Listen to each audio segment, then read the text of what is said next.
stendi makawa hapa awa wakanga waini murume. Tende wanga wasina. Wanga wasina murume. Wanga waini wana. Wanga waini wana wanga. Wakati wanga wana mamu na wanga na. Bye. Nangu niseni. Ha? Niseni. Mkoma na mkuru wanga sitawu. Tati ngati tole zipo au makasika nao kwangu 7 ka. Ndio ndio na mama. Wanga wana 7. Wanga waini wana 7.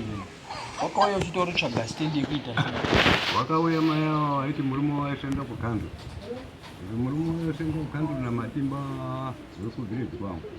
Murumo ndikufaru kandu. Awati nemuri kukandu. Kwekuti mai udhuze handisi kuti ndiri kuvatuka. Unofunga mai vakurorwa vakaitona murumo wavo vari mukandu. Vakabva vangobereka vana vari mukandu. Vakafa murume kuti mai vazive kuti kumisa kunyuma ndikupinda pana. Kubva waita angosamarira matimba.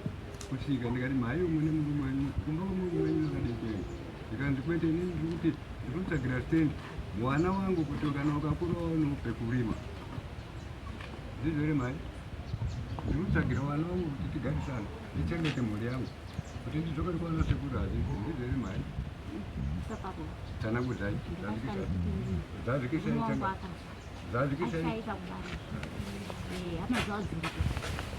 saka inini ndafunga au ndichazvisendi kune pakafa mangu hama dzavo dzakavaa handiti ndakasanwa ndichibara saka tachengeta mhuri saka ini ndakafunga hama dzangu dzakati sezvo ndasunga kusina kudhisirwa pfuma vane murume wako handeifunga kufunge nemhuri yandanayo ndikati ana mukoma handaizana inini zviri nano ndigare ndizo nehama dzevanavo ndichatakura vana vangu kuenda kumba kwangu handona zvisachaidiba zvinani ndigare kuti zvinei yangu ndisina hangu kuti wapfuma nemurume wangu zvakadaro hama dzangu dzikati zvinosvika zviri zvakadini zvakanaka kupata ndiwirana pai nehama dzawo dzemurume wangu wangoundira ndopa ndakazori kutsvaga stendi kuti ndimba kumba kwenyu ndopa ndakati argai ntsvage stendi ndichagara muno nevana zvichadziriba ndokuya kwandakaita ini.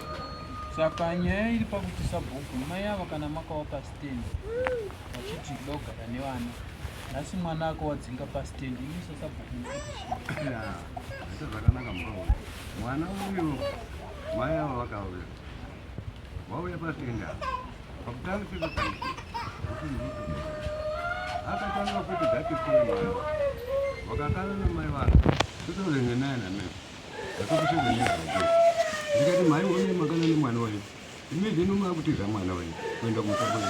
Saka nyaya iri panapa ndekuti madzinga mwana wenyu mati kuenda pamusana pemwana nemwana wenyu nemi vana vake 5 ndimwe vaitengeterana vaitondokwanamira wese kama ntuta mai avo vakati kana beta kuti inini hangu ndiende vana vangu vosavadzinga wasari havo vana vangu ngavasari havo ndaenda vana wavo ngasara vana vacho nhoroondo hati kutsanamudamira tapenga futi chimwe tikasenda nenyangu tikauya nacho pano ndinofunga zvomakabata nacho munozvizvo ichoichoti mwengochiti iwe ndakauya naye pano kundoti zvinowanda mukatsiura kuti munazoona remangwana abva uya ati kugonda sare uyu aroora mai mai kititi mai auya uya uko akaita avasvika vandarima mwana ubvarimira munda paindi kudii kuzouya akaenda koba magwere ndiyo statement ndikukaemesa vaba magwere kudaro mai akati maba magwere ako ikaenda ba magwere ako stendi wakasvika mai makauya munda ndini ndakabhadhara magwere ndini ndakazvara mbeu ndini ndakapiwa kumutoti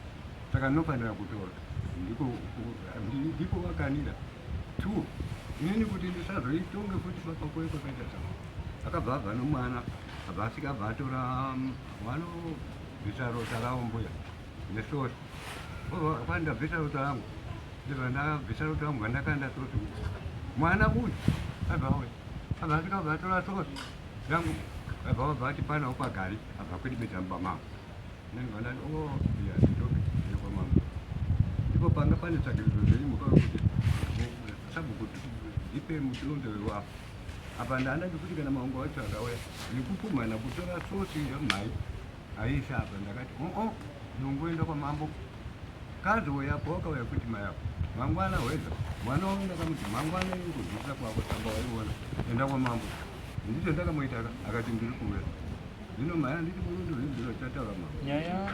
Ini anopadzisa pamati pete. Ndakasimuka ndikaenda kumba. Nyaya yangu toda kuti tiite pfupi. Makapa mai avasitendi. Vakudzingwa nemwana sei pasitendi pawo. Topane nyaya yangu zvimwe zvese izvi tingada hedu kungorebesa nyaya. Pakudzingwa nemwana wako. Pakutanga pakadzingwa nemwana wako. Wakatodzingwa kare vazondoka totorekona. Ndibva ndati mai hazviki. Kana mimi mati kubva pano. Nemwana wangu get out. Wabve pano. Beta kuti ndibvangu nekuti vanondidzinga. Hatuti sabhuku zvakati kuti ipapo mandi. Chanakudhaya nyime mega wala. Ipapo mandi. Wala chanakudhaya. Sawa sabhuku. Ipapo mandi. Nekuti kuzinesana kwandeta nemwana wangu mimi. Amuna kumbondi mama chitonditi enda kumapurisa. Nende kumapurisa sei muri baba. Ngaenda kumapurisa omanga. Nekuti mwana wako unonesa. Saka ndakasvika pakunetsana naye mwana. Ndishuwa ndanesana naye mwana. Svika pakutondiro wandizve. Ndibva ndasimuka ndibva ndaenda kumba. Ndikasiya aripo andizvo. Ndibva ndakazonzwa inini kuti mwana uyu wakatuka chifu. Akatuka. Andizvo. Akaripa pa. Andizvo. Saka ndakangodzwa shoko rakada kuti akachituka chifu saka akadzingwa. Kuti adzingwa ndaudzokeipi. Ndotora ndadzingwa kuti ndakudzokepi. Kumba kuti abuda. Andinoziva kuti uyu mukuru uyu.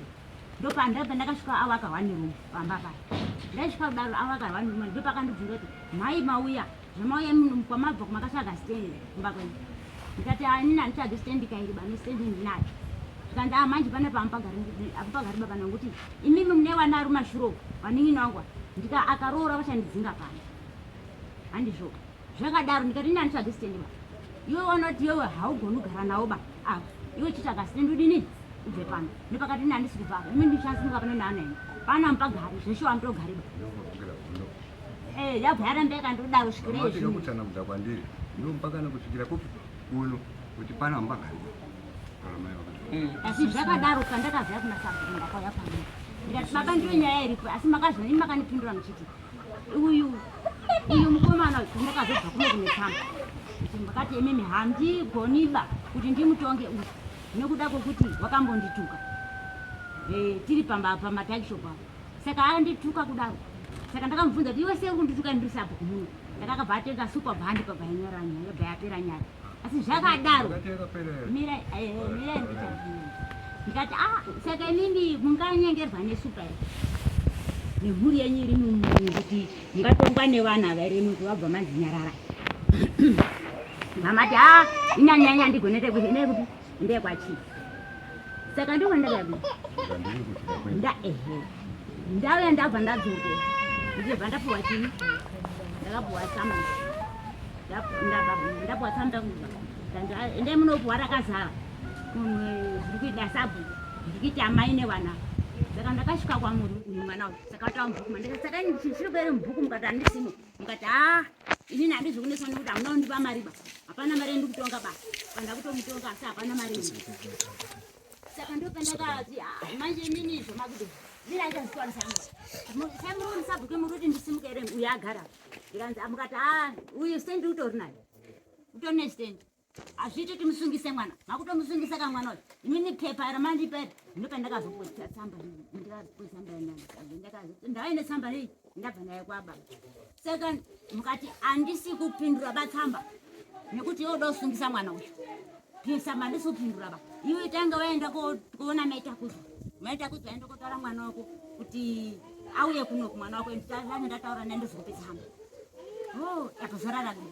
Ndata inini ndozotemwa usiku. Nemashoko akutarwa ndichakuuraya kuti pano nanako.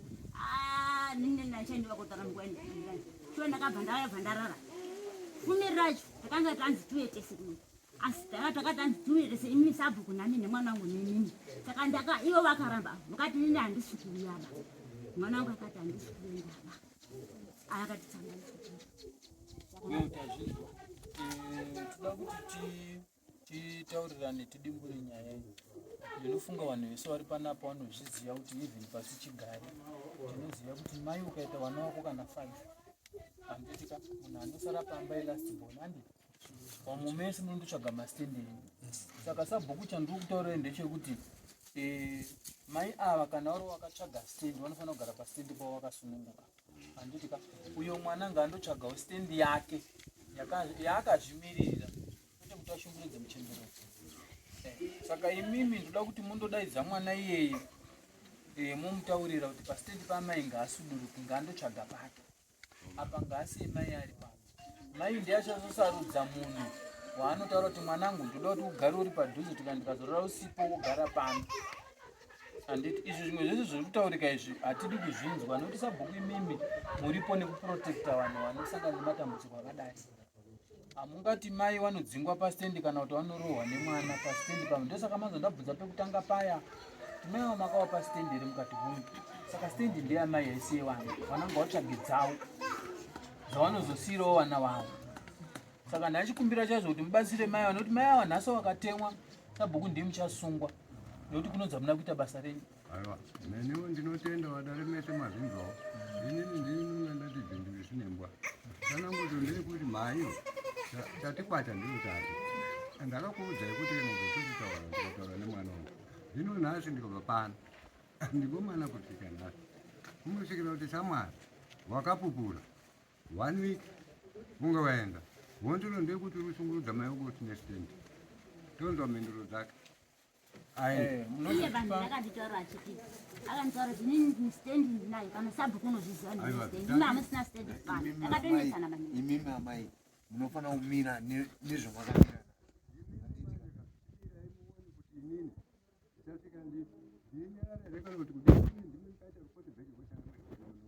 Arambira sabhuku kuti ndine sitendi. Tendi yarutaura kuti zvekuti dai ndataura pfuma yekunditaura kuti havasi sabhuku. Ndiri kutongera nyaya yemwana wenyu pamusoro pekuti chipi ari kuita. Ndakakuudza kuti mhai mwana wenyu haane sitendi asi anonitaura kuti sabhuku wanditonga. Vati pamwe ndakaramba kudaira. Zvino tikasvika kundapiwa authority nebambo. Tasvika akaita nharo. Nodaidza mufana wekuti uyai munhu yakati handina sabhuku. Mambo ati ngaabve ari kuramba. Anotakurwa kuenda kosiwa Betbay. Imi musachema mwana wenyu kana riti ganda. Baba Sanyemba ndingwa kugamei padikidiki. Handiti kuti mwana wari kuita fanika ndiri kumoti gara futi aga. Ndingwa kugamei padikidiki Baba Nyemba. Ndofunga pakubata mazwi. Hana kuwanda pamazwi avo. Kuti mai vanosindi apa. Mwana sikuvaza kuzoti gotwe. Ndiyo ndikwanza kuzosarira. Padhuze namai. Kuitira kuti zvese zvingazviri kuchiona mai ndiyo kungari kudini ari kuona. Imini endai muite ngezvo kurere kuzoita midzonzo. Gotwe racho rinopiwa rakarurama. Kana ari benzi ari kuita zvisiri izvozvo kushungurudza mai haakuzvi. Aiwa tazvindo mai maida magona. Zvekani kuziva kuti mwana wangu kuti ndikuti ndinoti gawa mwana hafani kutuka baba hafani kutuka mai. Aya ndituka shori mzee munhu aunokwana ngatishiti. Aiwa Mbira yeimwe musimuka. Panenge pananga nezvada kutaura. Pamusoro pane zvandanga ndichinzwawo pakutaura kuitwa pakuedzana kwamai.